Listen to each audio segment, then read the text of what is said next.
Siya na. Magandang araw po sa lahat. Ang aking tatalakayin po sa video ito po ay yung with regard doon sa video namin ni Coach Saturnino Salazar regarding sa guide to judging and organizing ng race walking, no? Ito po yan, dito po sa handout na to. Yan. Ngayon, tinalakay namin doon yung papaano yung trabaho ng isang chief judge at other technical officials para sa race walking at during the race walking competition, road race and track oval, no? Tinalakay po namin doon. So sana po paki-share po at like yung aming video para makita po ng mga ibang mga race walker at coaches and technical official, maging aware po sila sa rules po na yon.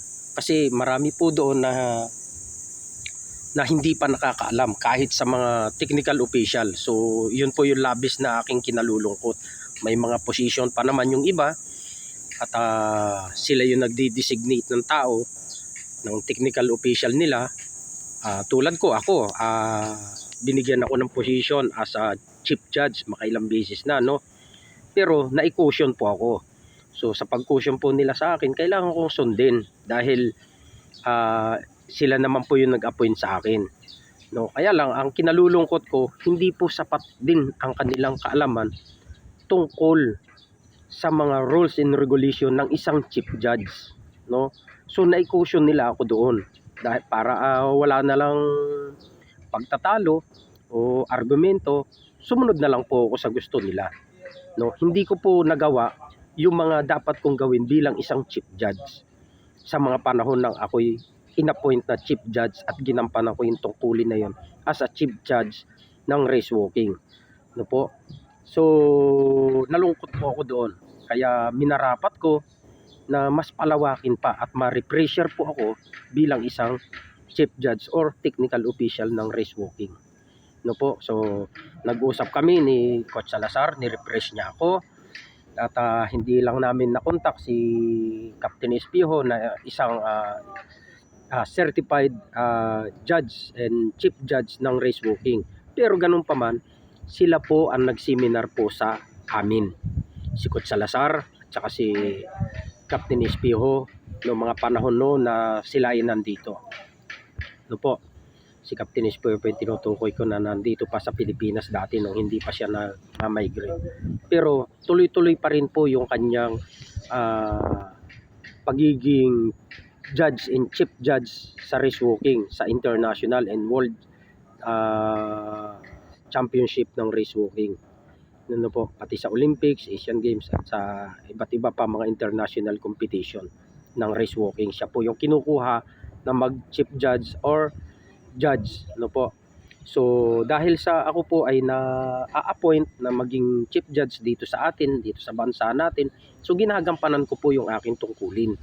At yun naman po ay para naman sa kaalaman ko rin at mai-share ko at makatulong ako sa bansa natin sa pamamagitan ng pagiging judge and chief judge ng race walking. Kapag meron tayo ditong national open o kaya national games o ano pa mga sports competition na mayroon pong race walking dito po sa bansa natin, ano po.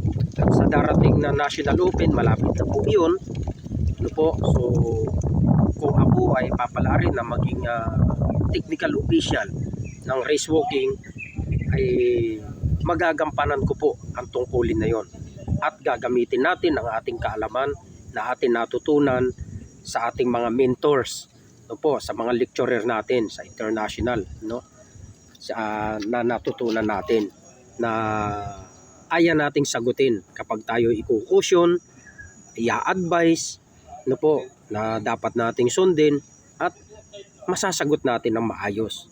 At kapag tayo ay nandyan na sa sitwasyon na yan at nagkaroon ng conflict, nagkaroon ng mga sitwasyon na hindi maganda tulad ng nagkaroon ng protesta with disqualification on any case and everything na mararanasan natin, ay masasagot po natin na maayos.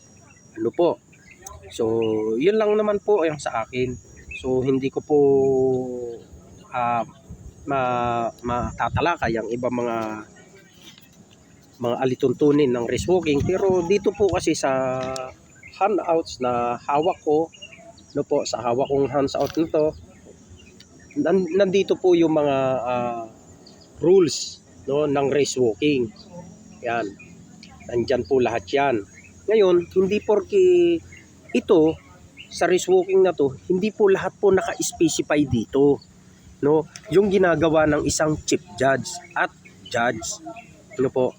Ang isang judge, lalo na po kapag chief judge ka, yung common sense ang gagamitin mo, yung initiative ang gagamitin mo. So tinatalakay yun during the lecture ng race walking kapag ikaw ay nag-seminar o nagti-training bilang isang official ng race walking or sa athletics man.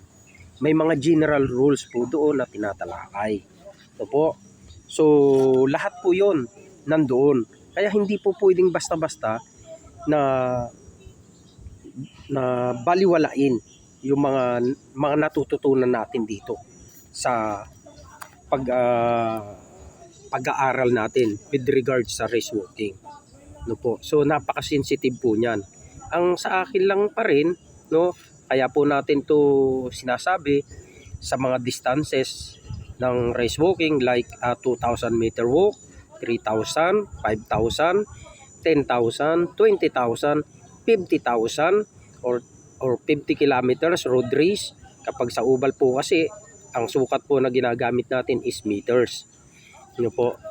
Ngayon, sa mga disqualification po na iba po nating nabanggit o nabanggit ni Coach Salazar doon sa video, pag-aralan po natin kung paano o pakinggan po na lang natin ng mabuti para mayroon po tayong idea at reference po sa mga tinalakay na ni Coach Saturnino doon. Kasi isa po siya na certified na race walking technical official.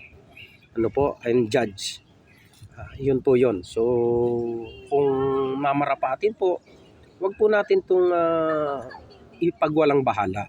Lalo na po nakasalalay dito yung kapakanan ng mga athlete natin na nagsusumikap na manalo, no? Kasi kapag nagulangan yan ng mga race walker, ka-player nila o ka-athlete nila, unfair naman po, no po, unfair na hindi kikilos ang ating mga technical official. Tulad nung naranasan ko po bilang isang chief judge na ikukusyon po ako ng mga nasa taas ko.